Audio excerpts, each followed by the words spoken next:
Clip number 698۔ اس clip میں آپ انشاءاللہ قرآن پاک کی سورہ بنی اسرائیل کی آیت نمبر 5 سے لے کر 7 تک کی تلاوت، ترجمہ اور تفسیر قرآن صراط الجنان سماعت فرمائیں گے۔ بسم اللہ الرحمن الرحیم۔ ترجمہ، اللہ کے نام سے شروع جو نہایت مہربان رحمت والا ہے۔ فَإِذَا جَاءَ وَعْدُ أُولَاهُمَا بَعَثْنَا عَلَيْكُمْ عِبَادًا لَنَا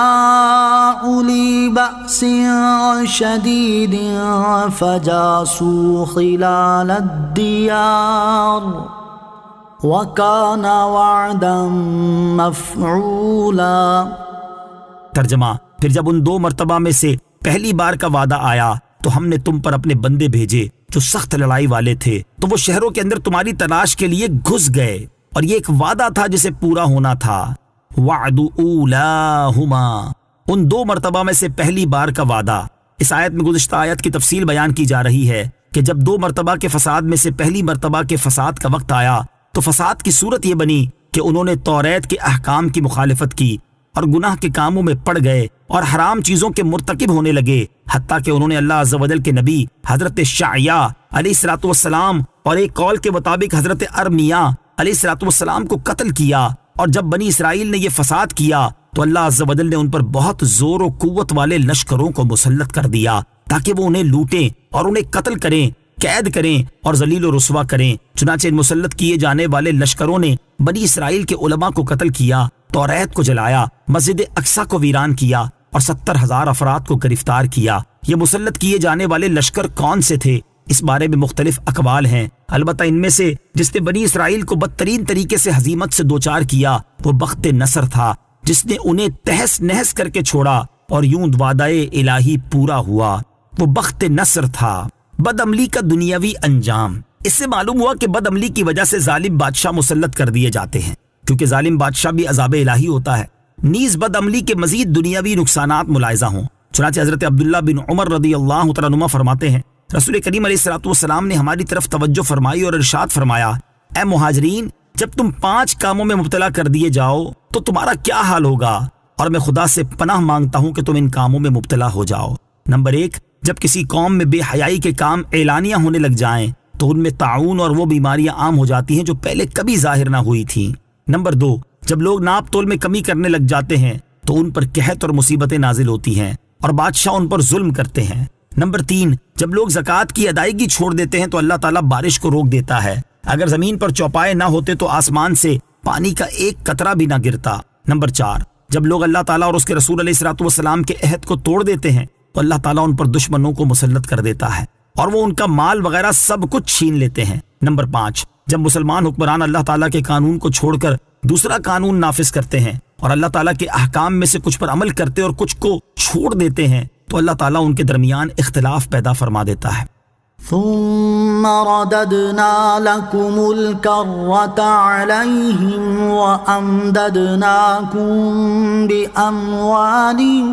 وبنين وجعلناكم أكثر نفيرا۔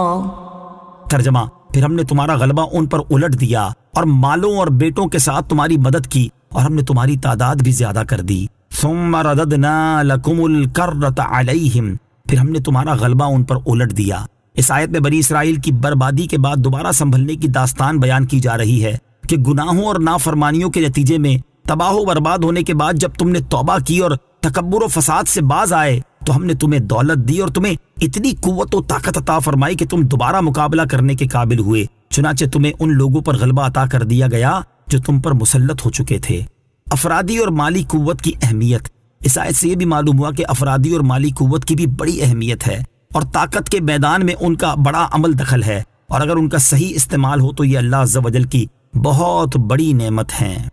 ان احسنتم احسنتم لانفسکم وان اسأتم فلها فَإِذَا جَاءَ وَعْدُ الْآخِرَةِ لِيَسُوءُوا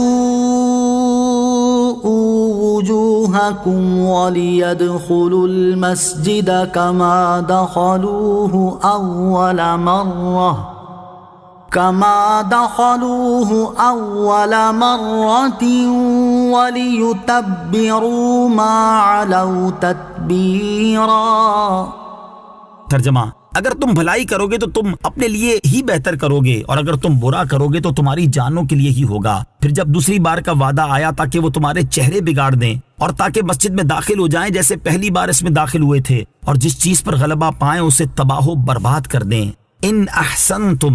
اگر تم بھلائی کرو گے۔ اس آیت کا خلاصہ یہ ہے کہ جب بنی اسرائیل کو غلبہ و طاقت اور اقتدار و اختیار عطا کیا گیا تو ساتھ ہی انہیں یہ بھی فرما دیا کہ اگر تم بھلائی کرو گے اور اس پر ثابت قدم رہو گے اور اسی بھلائی کے راستے پر چلتے رہو گے تو تم اپنے لیے ہی بہتر کرو گے، اور اگر تم برا کرو گے اور دوبارہ پرانی روش اپناؤ گے اور فتنہ و فساد اور نافرمانی کی زندگی گزارنے لگو گے تو اس کا انجام تمہیں ہی بھگتنا پڑے گا۔ چنانچہ وہی ہوا کہ اللہ تعالیٰ کے فرمان کے مطابق جب دوسری بار بنی اسرائیل کے فساد کرنے کا وقت آیا اور انہوں نے دوبارہ وہی پرانی حرکتیں کرنا شروع کر دیں اور انہوں نے پھر فساد برپا کیا، حتیٰ کہ حضرت عیسیٰ علیہ السلام کے قتل کے درپے ہوئے، تو اللہ تعالیٰ نے حضرت عیسیٰ علیہ السلام کو بچا لیا اور اپنی طرف اٹھا لیا، اور بنی اسرائیل نے حضرت زکریہ اور حضرت یحییٰ علیہ السلام کو شہید کر دیا، تو اللہ تعالیٰ نے ان پر اہل فارس اور روم کو مسلط کیا تاکہ وہ انہیں قتل کریں، قید کریں اور اتنا پریشان کریں کہ رنج و پریشانی کے آثار ان کے چہروں سے ظاہر ہوں۔ پھر ان مسلط ہونے والے لوگوں نے یہ بھی کیا